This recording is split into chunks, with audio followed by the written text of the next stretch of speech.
Aurimai, sakyk, grįžai Marijampolės trenksmų ir koks jausmas atnešti miestui trofėjų po ilgos pertraukos? Smagu, čia sutapo taip, kad greitai grįžau po traumos, kad papuolėm iš karto svarbiausių varžybų šį sezoną. Smagu komandai atnešti. Ką tau apskritai reiškia toks titulas? Aš kažkaip nesureikšminu, kažkaip dar nelabai jaučiu, kad tą laimėjom, gal to, kad nežinau. Aš tai, kad gal 3 sezono yra, gal taip sunku pasakyti. Jo, teis. Grįžtant prie rungtynių, kas lėmė šią pergalę?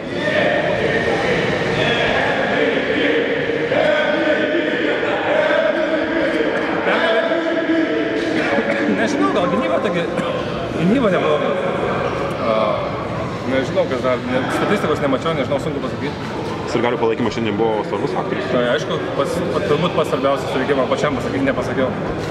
Ypač jauniems žaidėjams tai yra gan svarbu. Ir kad ir Žalgirio žaidėjams turbūt jauniems sunkiau išrinkti žaisti prieš žiūrovus svetimus. Tas turbūt svarbiausias faktorius tai buvo fanai.